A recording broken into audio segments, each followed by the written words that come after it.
Vale, pues buenas tardes de nuevo. Como ha dicho Patricia, muchas gracias por venir. También, como ha dicho nuestra compañera, venimos del colectivo Feministes Antiespecistes de aquí de Valencia.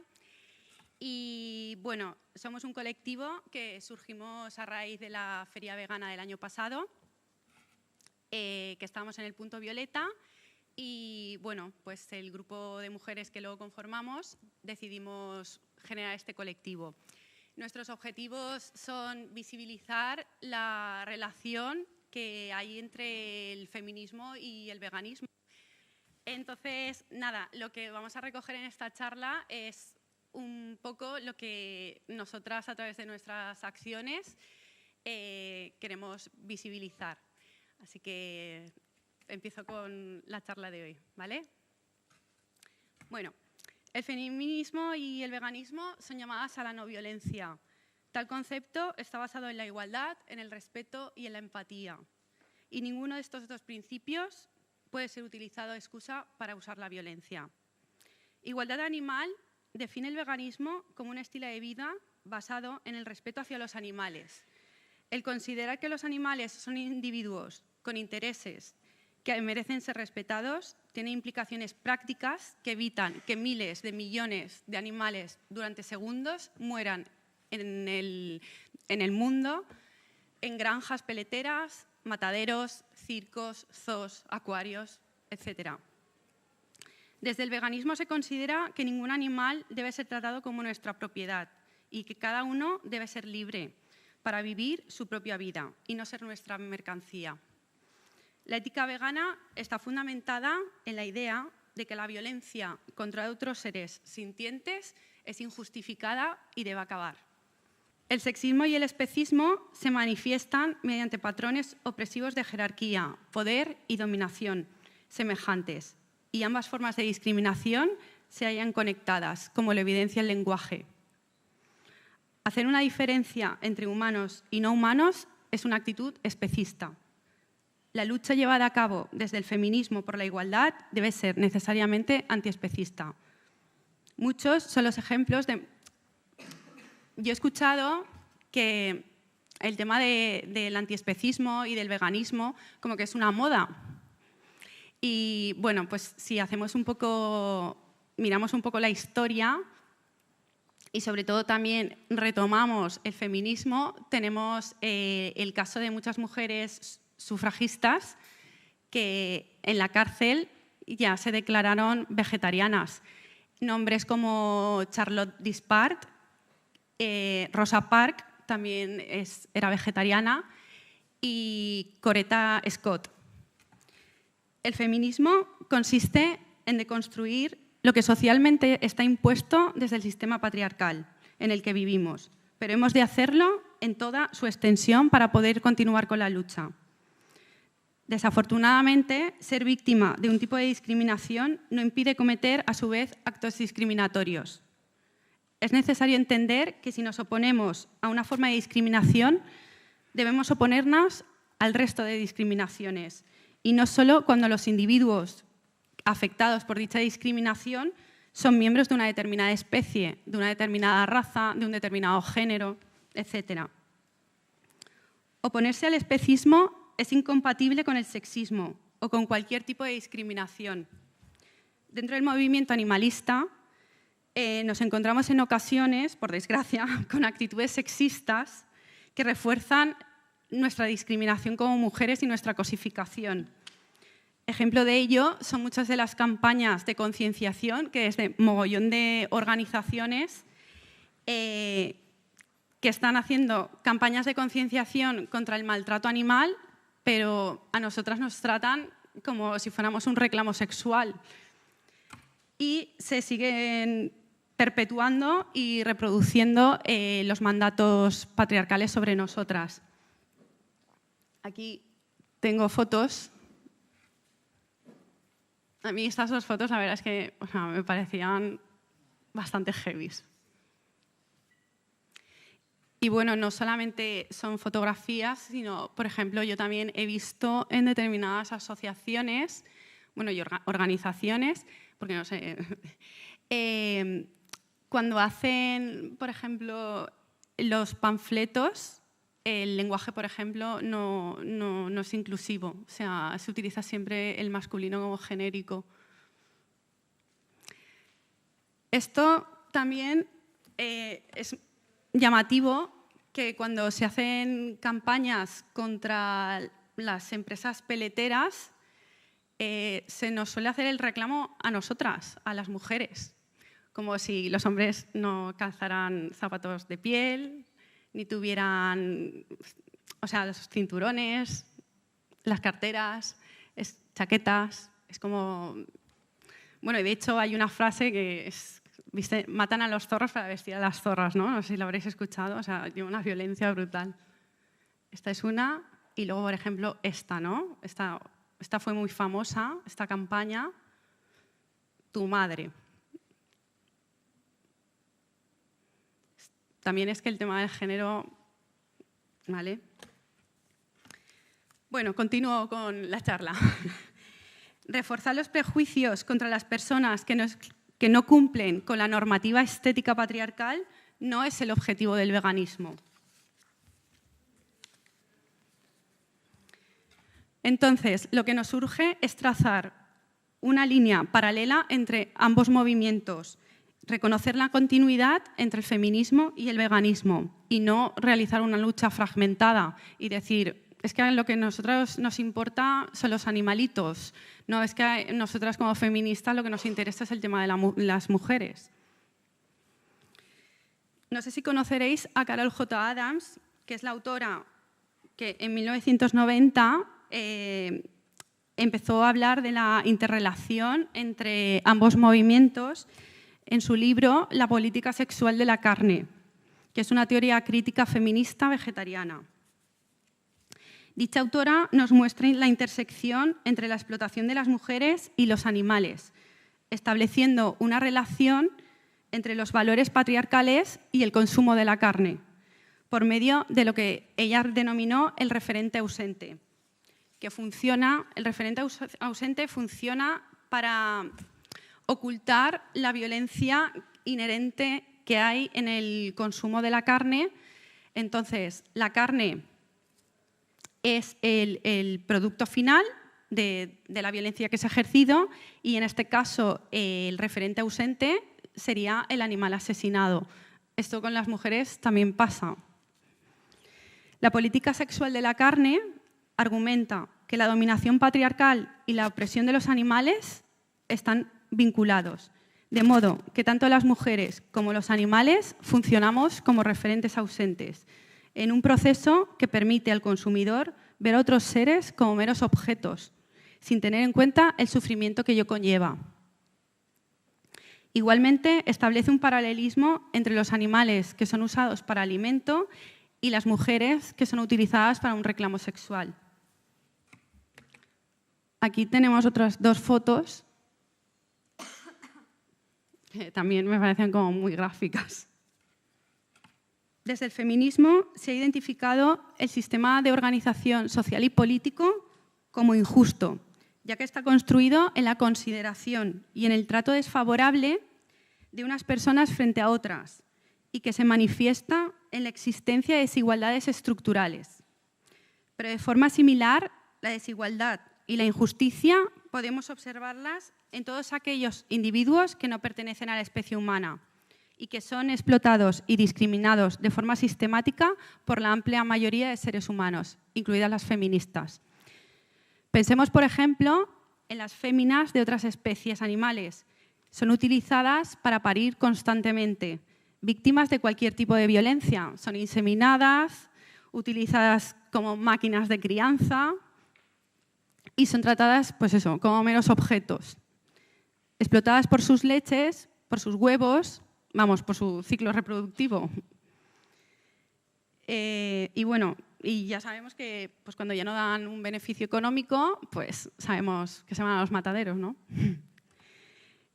El veganismo es la forma ética de vida acorde con los principios del feminismo. Es respeto y es igualdad. En cada una de nuestras acciones usamos nuestra capacidad de elegir. Elegir el veganismo con todo lo que ello conlleva, ¿vale? No es una decisión puramente personal, sino política. Con nuestra decisión nos podemos acercar o alejar de un mundo más igualitario y más compasivo. No podemos luchar contra una forma de opresión siendo a la vez opresoras. El resto de especies animales no pueden luchar por sus derechos y dependen de nosotras para que lo hagamos. La crítica al especismo supone una revisión profunda de nuestras creencias morales. La lucha antiespecista ha aportado la idea de que nuestras obligaciones morales deben extenderse al resto de especies y no quedarse solamente en la especie humana. Lo que se defiende es que el valor de la vida de un individuo, o sea, no puede depender de la especie a la que pertenezca. Así, todos los seres sintientes, dada su capacidad para sufrir y disfrutar de sus vidas, tienen interés en vivir. Tenemos un valor intrínseco y debemos ser tratados y tratadas como un fin, no como un medio. El especismo, desgraciadamente, sigue siendo una violencia asumida, justificada y casi naturalizada por la mayoría de las personas, incluidas, por desgracia, muchas mujeres feministas. Desde el activismo especista, lo que se intenta es visibilizar la opresión sufrida no solo por la mitad de la humanidad, sino por el resto de especies con las que convivimos en este mundo. Resulta necesario introducir el movimiento de los derechos de los animales en otro tipo de movimientos de justicia social, como por ejemplo es el feminismo. Y bueno, el antiespecismo, es el primer movimiento en el que las víctimas no pueden hablar ni representarse a sí mismas. La idea de que los animales no humanos existen para nuestro beneficio tiene el mismo principio ideológico de discriminación y dominación que hay sobre nosotras las mujeres. Así, los mismos hombres que están determinando los derechos sobre nosotras, pues lo hacen con el resto de las especies. Cualquier ser sintiente tiene una vida propia y debe ser, como he dicho anteriormente, es un fin en sí mismo, o sea, no puede ser un medio para otros individuos. Pensar que otro ser existe para servir a otro se aleja del principio de igualdad que, por ejemplo, desde el feminismo estamos defendiendo constantemente. Las feministas exigimos el respeto hacia nuestros cuerpos, a no ser consideradas como una propiedad. Si nos posicionamos en contra de nuestra instrumentalización y cosificación, entonces es nuestra obligación también estar en contra de la explotación animal. No podemos caer en la incoherencia de realizar las mismas prácticas abusivas y de maltrato que sufrimos, ejercerlas sobre el resto de especies. Resulta inmoral esclavizarlos y considerarlos un medio para nuestro propio beneficio. Por nuestra condición de seres racionales, no podemos obviar nuestra obligación como agentes morales que somos, ¿no? Tanto que alardeamos que somos seres racionales y que estamos por encima de otras especies, pues ejerzamos esa moralidad, ¿no? Tanto el feminismo como el veganismo luchan por la liberación de la opresión. Ambos movimientos deben defender que las mujeres y el resto de seres sintientes no deben ser tratados como objetos, sino como sujetos de iguales derechos. Y así, para terminar, no sé cómo vamos de tiempo, Eva, os voy a leer un texto que a mí me gusta mucho, es de una feminista, Angela Davis, supongo que habréis oído hablar de ella. Esta mujer, también cuando la metieron en la cárcel, se declaró vegana. Y bueno, dijo que creo que la cuestión de la comida es la próxima cuestión sobre la que el feminismo tiene que trabajar. Y el texto que ahora voy a leer es parte de lo que ella habló en la 27ª conferencia de Empoderamiento de Mujeres Negras, celebrada en el 2004. Y dice así: no solía mencionar que soy vegana, pero es el momento adecuado para hablar de ello, porque forma parte de una perspectiva revolucionaria. Podemos no solo entablar relaciones más compasivas con los seres humanos, sino también desarrollar relaciones más compasivas y justas con las otras criaturas con las que compartimos este planeta y que podrían suponer desafiar por completo la producción capitalista de alimentos. La mayoría de las personas no piensa acerca del hecho que están comiendo animales. Cuando se comen un filete o un trozo de pollo, la mayor parte de la gente no piensa acerca del tremendo sufrimiento al que estos animales están siendo sometidos simplemente para convertirse en productos y ser consumidos por los seres humanos. Continúa diciendo, el hecho de que podamos sentarnos a comer un trozo de pollo sin pensar sobre las condiciones horribles bajo las que los pollos son criados industrialmente es un signo de los peligros del capitalismo, de cómo el capitalismo ha colonizado nuestras mentes. Y mirando más allá de la mercancía en sí misma y negando comprender que las relaciones que subyacen en estos productos que utilizamos de forma cotidiana, como es la comida. Y finalmente acaba diciendo, creo que existe una conexión en la forma en que tratamos a los animales y la forma en que tratamos a las personas que están debajo del todo en la escala jerárquica. Observando la forma en que las personas cometen, por ejemplo, una violencia machista, nos damos cuenta, hay mogollón de casos y está muy demostrado que esa violencia ejercida sobre, por ejemplo, sobre las mujeres, pues por desgracia la han aprendido ejerciéndola sobre otros animales. Y bueno, yo hasta aquí, mi parte, le doy paso a mi compañera Eva. Gracias.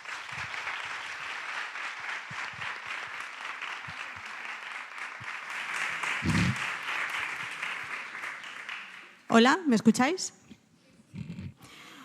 Bueno, esta parte estaba previsto que la llevara a cabo nuestra compañera Melanie Nereida. Ella no se encuentra bien, entonces me ha pedido a mí que la sustituya. Normalmente yo intento basarme en imágenes, siempre traigo un PowerPoint, pero por una cuestión de tiempo, a ser algo tan inesperado, pues no ha sido posible. Espero hacerme entender. Bueno, yo soy Eva Benet y estoy encantada de estar aquí con vosotras y con vosotros. Realmente es lo que ha planteado Olga. La historia de nuestro colectivo nace porque nosotras nos encontrábamos un poco en tierra de nadie. Es decir, como feministas, como antiespecistas, veíamos que en los espacios feministas pues, se despreciaba un poco la lucha por los derechos de los animales, pero luego como feministas veíamos que en el movimiento antiespecistas habían cosas muy básicas, conceptos muy básicos que no estaban nada claros, que no estaban asumidos. Realmente nosotras trabajamos con la herramienta tan poderosa que ha explicado Olga, que es la interseccionalidad. La interseccionalidad, como ella ha dicho, nació del feminismo no blanco, no heterosexual y fue una llamada de atención muy importante, ¿no? La interseccionalidad lo que nos enseña es que todas las luchas de justicia están relacionadas y que no se puede luchar contra una injusticia ignorando otra injusticia. Normalmente cuando planteamos esto, cuando planteamos los derechos animales, aunque bueno, creo que estamos abriendo brecha en el feminismo, pero la respuesta solía ser, ese no es un tema feminista. ¿Cómo se maltrata a los animales? No es un tema feminista. Bueno, esto no es cierto y es la interseccionalidad la que nos explica que no es cierto, porque cualquier tema, sea el que sea, que ayude a entender la violencia, la discriminación, la opresión que sufrimos las mujeres es un tema feminista y además el feminismo siempre toma partido contra las injusticias, siempre. Entonces nosotras, las feministas antiespecistas, nos vemos siempre un poco, estamos visualizando paradoja tras paradoja, porque es curioso que las personas que son partidarias de la explotación animal en cualquiera de los campos nos identifican de forma conjunta, ¿no? O sea, por ejemplo, si os habéis manifestado frente a una plaza de torturas, habéis visto cómo las personas que entran a la plaza tienen insultos específicos hacia nosotras y hacia ellos. A ellos los llaman maricones. Ser maricón durante muchísimo tiempo era el peor insulto que se le podía decir a un hombre, igual que puta era el peor insulto que se le podía decir a una mujer, ¿no? La gente que entra a la plaza hace esa asociación y sin quererlo, en realidad lo que está diciendo es que las personas que nos dedicamos a los derechos animales realmente tenemos un mensaje de igualdad, de apropiación del espacio público de las mujeres, un mensaje pro diversidad sexual. Y a pesar de que hay una vinculación histórica, como ha explicado Olga, entre el movimiento de derechos animales y el movimiento feminista, Carol J. Adams ha hecho un gran trabajo de historiografía buscando la relación entre ambos movimientos, un trabajo que creo que no se ha valorado lo suficiente. A pesar de que tanto mujeres como animales no humanos, nos enfrentamos a lógicas de cosificación y a lógicas de dominación que son muy parecidas, por ejemplo, en el lenguaje, que intentan degradarnos a ambos colectivos. Y a pesar de que la violencia machista y la violencia especista se presenta siempre como casos puntuales que no tienen nada que ver con un sistema, ¿no? Cuando se presenta algo como un caso puntual, eso significa que es una excepción, que el sistema no ha de cambiar, ¿no? Bueno, pues a pesar de todo esto y a pesar de que en el movimiento de derechos animales las mujeres somos una aplastante mayoría, sin embargo, cuando llegamos al movimiento feminista, nos dicen esto, lo que os comentaba, que nuestra lucha es una lucha pues, de segunda o de tercera, ¿no? Que ya se pondrán con ello cuando se haya conseguido lo verdaderamente importante, y esto no funciona así. Bell Hooks, que es una feminista negra norteamericana, ella explica cuantísimo trabajo costó que el feminismo blanco norteamericano incluyera la perspectiva de la raza en la lucha. Porque si realizamos un análisis únicamente de género y dejamos la raza al lado, a una parte, estamos haciendo un análisis racista. Estamos presentando una realidad que excluye a muchísimas mujeres, las mujeres racializadas, las mujeres pobres, las mujeres migrantes. Esa lucha se ganó gracias a las mujeres negras, las mujeres hispanas, que contaron con la alianza de las feministas bisexuales y las feministas lesbianas, que sabían muy bien qué significaba estar fuera del sistema, ¿no? Esa lucha se ganó y el feminismo se hizo más fuerte, y eso mismo tiene que pasar con la lucha antiespecista. Hay una socióloga feminista y antiespecista que se llama Cori Lee Green, que ella hace una reflexión muy bonita. Ella explica cómo, a las feministas antiespecistas que trabajamos en los colectivos feministas, pues nos acusan nuestras compañeras de creernos moralmente superiores, de ser unas, engreídas, orgullosas, insolentes. Y esto es muy curioso, ¿no? Porque ¿no se ha llamado así a las mujeres a lo largo de la historia que se han atrevido a politizarse? ¿Cuántas feministas han tenido que escuchar esos insultos simplemente por querer hacer oír su voz, ¿no? Es muy curioso que esa crítica venga desde el feminismo, que se ha enfrentado siempre a esas lógicas de dominación. Y pues sí, pues somos engreídas, somos insolentes y somos orgullosas, porque es un orgullo, es un auténtico orgullo dar voz a quien no la tiene. Y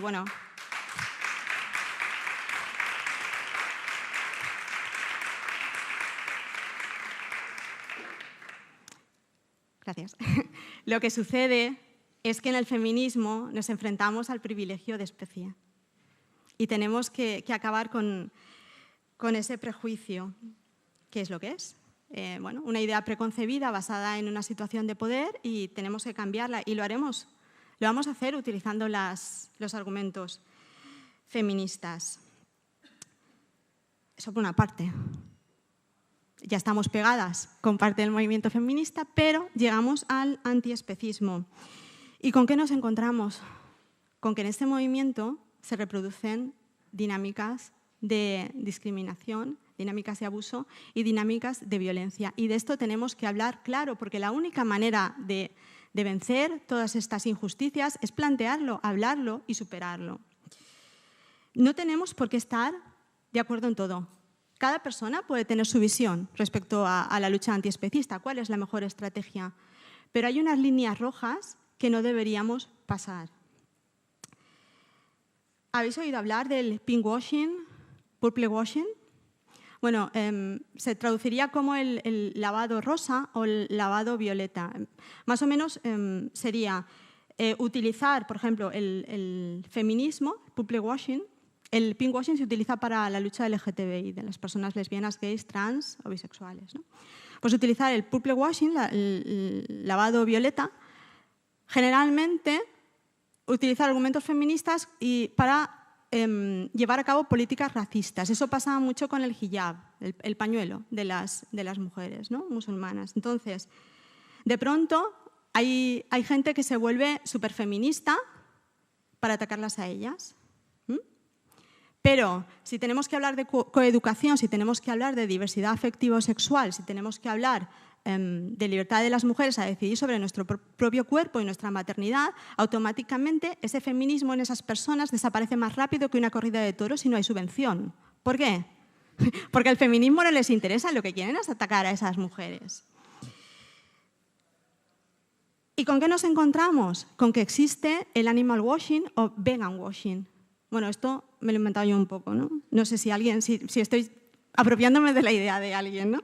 Que es utilizar los derechos animales para justificar dinámicas de abuso y de violencia. Porque, desgraciadamente, todavía el movimiento antiespecista no es un movimiento libre de violencia machista. Y esto lo tenemos que solucionar. Y yo lo quiero dejar muy claro. El movimiento antiespecista es mi movimiento. Para mí, los hombres que estáis en esta lucha sois mis compañeros y yo lucharé con vosotros, pero no a costa de degradar a compañeras, no a costa de invisibilizar a compañeras. El sexismo en las campañas que estaba planteando Olga, como si no tuviéramos argumentos poderosos y contundentes. Es decir, ¿en serio alguien se puede creer que una persona va a ver a una mujer desnuda y va a decir, jolín, me voy a hacer vegano? O sea, eso funciona así. ¿A quién le ha funcionado así? Además, el discurso se dirige a un tipo concreto de personas, a hombres heterosexuales, ¿no? Es muy perverso. También tenemos que terminar con algo que sucede muy frecuentemente, con un patrón repetido, que es que llega un hombre al movimiento antiespecista hace media hora, coge el megáfono y a partir de ese momento pasa a ser el referente. Sin haberse formado, sin conocer este movimiento, sin tener experiencia en otras luchas de justicia. Entonces, ¿qué sucede? Pasa a ser el referente, pasa a estar en un nivel superior y en un momento determinado ese señor lanza un discurso de homofobia, por ejemplo, y dice que las personas gays son personas enfermas. Y entonces decimos, ¿cómo ha podido pasar? Pero si solo le faltaba llevarlo tatuado en la cara. Esto se ve, o sea, tampoco es gente que haga un esfuerzo por ocultarlo, ¿no? Eso no puede ser. O sea, se tiene que valorar el trabajo de las mujeres más allá de que un señor realice una acción concreta, ¿no? No ayudamos a los animales así, no ayudamos a los animales discriminando y ridiculizando y vejando a otras personas. Lo que quiero decir es que es muy necesario formarnos. Y formarnos también en el respeto a otros colectivos de los que podemos aprender muchísimo. Y entre los colectivos de los que podemos aprender, entre las ideologías de las que podemos aprender está el movimiento feminista. Además, nosotras somos un 70, un 80% de mujeres las que formamos este movimiento. Y sin embargo existe en el espacio público una sobredimensión masculina que no se corresponde para nada con la realidad. Son portavoces hombres, son líderes hombres. A nosotras, ¿qué nos queda? La organización de base, el cuidado de los animales. Y cuando esto lo planteamos en los colectivos, la respuesta es, bueno, esto no es un privilegio, es simplemente talento. Kazuo Ishiguro, que fue Premio Nobel de Literatura, él explicaba el secreto de su éxito y se dedicaba 4 semanas al año a crear, a escribir. Y durante ese tiempo su mujer, Lorna, se encargaba de todo. Era quien cogía el teléfono, quien atendía la casa, quien atendía a las criaturas, todo. Se encargaba ella de todo. Entonces, claro, es más fácil si se tiene el entorno adecuado, si se tiene tiempo. Es más fácil redactar un artículo fantástico o estar estupendo en un debate. Sí, claro, quien se encarga de la organización, quien hace las fotocopias, quien prepara, ¿no? Prepara todo lo necesario, pues ese trabajo ya está hecho. Entonces, normalmente en este movimiento, ¿quién se encarga del trabajo sin glamour? El trabajo que es vital para que las cosas salgan adelante. Pues las mujeres, como en todos los movimientos. Al final es que seguimos luchando por una habitación propia y eso es muy triste en un movimiento de emancipación como el movimiento antiespecista, tener que estar todavía así. Además, si estamos invisibilizadas, no se muestra la realidad de este movimiento, se muestra una realidad muy sesgada, muy parcial. Si estamos excluidas de congresos, si estamos excluidas de festivales literarios, también tenemos que estar excluidas de actos veganos, ¿no? Se tiene que invertir el porcentaje. Somos el 70%, pero realmente en los congresos estamos un 30%. Eso es muy injusto, porque además no se reconoce el trabajo de la mayoría. Pero bueno, frente a todo esto, nosotras pues hemos reaccionado y hemos creado listados de mujeres antiespecistas que pueden participar en todos los ámbitos, ¿no? de la militancia. Pero lo que sucede con todo esto es que desde fuera nos ven y personas que son muy válidas y que podrían sumarse, personas que saben lo que es luchar, no se suman porque el movimiento les genera desconfianza. Es lo que yo llamo el caso Judith. Judith es una feminista muy conocida en redes, que tiene, bueno, ella es muy activa y ella explicaba es que el veganismo está lleno de sexismo, es que yo no me voy a implicar en eso. Claro, es una excusa. Probablemente a los animales no humanos le importan un pimiento, pero ya no está mintiendo, ¿eh? En redes deberíamos valorar muy bien cómo nos expresamos y el discurso que tenemos, porque a veces da un poco de vergüenza. Si no hacemos esto, mucha gente valiosa se nos irá, porque no tienen por qué estar en una situación de discriminación o de invisibilización cuando son personas que curran y que están muy comprometidas con la defensa de los animales. Pero si al final siempre va a hablar el líder, pues se irán, lógicamente, ¿no? Otra cosa a la que tenemos que hacer frente es a la violencia machista. Delante de un caso de violencia machista no podemos decir, no, yo soy neutral. No, eso no es cosa mía, eso ya se aclarará, ¿no? O sea, nuestro movimiento apela constantemente a la gente y le pide que no sea neutral. ¿Qué es lo que decimos? Que hemos repetido hasta la saciedad. Que si te mantienes neutral en una situación de opresión, favoreces a quien oprime. Pues en este caso es lo mismo. Tenemos que hacerle frente. ¿Sabéis de dónde viene el lema de yo te creo? ¿Sabéis? Bueno, en estos últimos años ha venido de compañeras de América. Pero previamente a esto se hizo muy conocido en Estados Unidos un lema que se decía, Anita, yo te creo. Anita Hill fue una mujer que cuando el juez Clarence Thomas iba a ser investido como juez de la Corte Suprema, ella explicó, en un caso muy parecido a lo que está sucediendo ahora con otro juez, ella explicó cómo este juez la había asediado y la había acosado sexualmente durante muchísimo tiempo. Ella era subordinada de este juez. Bueno, pues la respuesta fue brutal hacia ella. Sufrió ¿cómo se dice en castellano? ¿Encarnizamiento? Un encarnizamiento brutal. Incluso se llegó a escribir un libro sobre ella. Luego el escritor pidió disculpas. Pero lo que mostró, lo que ella sufrió, generó un movimiento de respuesta de las mujeres que fue un movimiento muy poderoso y cambió totalmente la concepción de la sociedad norteamericana sobre el acoso sexual. Pero desgraciadamente todavía seguimos sufriendo el síndrome de Cassandra, que es... Cassandra era la hermana de Helena de Troya. Ella fue maldita con el don de la profecía precisa. Ella siempre sabía qué es lo que iba a suceder, pero estaba condenada a que nadie la creyera.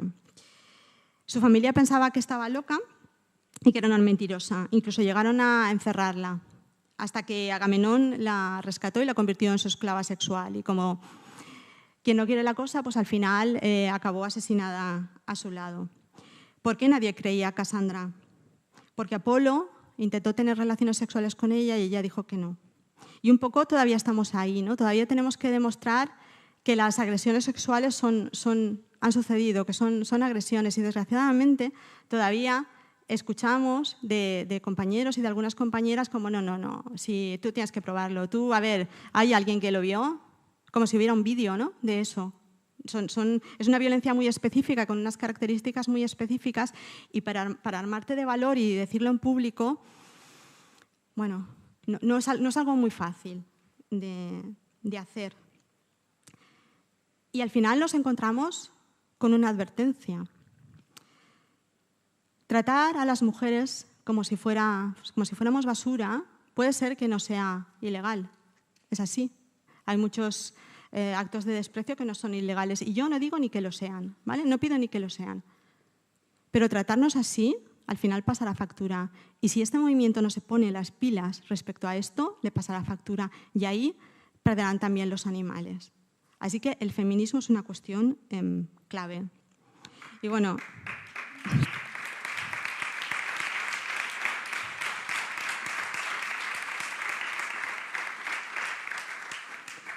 Bueno, yo ya termino. Si la lucha antiespecista realmente es la última barrera, es la última barrera, pero significa que hemos saltado las otras barreras: raza, orientación sexual, clase social, diversidad sexual, etc. Si en este movimiento deben tener cabida todas las voces de respeto y todos los cuerpos, también esto es muy importante. Si no, no os pedimos que estemos todas y todos implicadas e implicados 24 horas al día en todas las luchas, eso es imposible, pero al menos que no seamos parte del problema, que compañeras y compañeros no tengan que enfrentarse a nuestros prejuicios, ¿no?, que ya deberíamos tener superados. Como dice Brigitte Vasallo, que es una feminista que está muy vinculada al tema de la islamofobia, ella dice: si nuestra lucha concreta, sea la que sea, no nos sirve para sentir como propias todas las luchas y todas las violencias, entonces ¿de qué nos sirve? Si el sometimiento de los animales es el prototipo del sometimiento de otros grupos humanos, si la fuerza del movimiento feminista y del movimiento de diversidad sexual es hacer preguntas incómodas sobre todo, tenemos que atraer a esas personas a este movimiento. Porque es lo que decía al principio, no se puede luchar contra una injusticia ignorando otra. Y desde el veganismo lo que queremos es un mundo justo, sin discriminación, sin violencia, sin opresiones. Tenemos que incorporar las otras luchas de justicia sin pedir perdón y sin renunciar a nuestros principios. Nuestra lucha es tan importante como las otras, pero es que las otras también son importantes y las tenemos que incorporar. Nosotras y nosotros somos la voz de quien no tiene voz, que es el título de un poema precioso de la Wheeler Wilcox que escribió en 1910, feminista. Y además es que la historia del feminismo nos enseña que se pueden romper las cadenas que parecía que eran imposibles de romper. Así que rompamos esas cadenas entre todas y entre todos. Muchas gracias.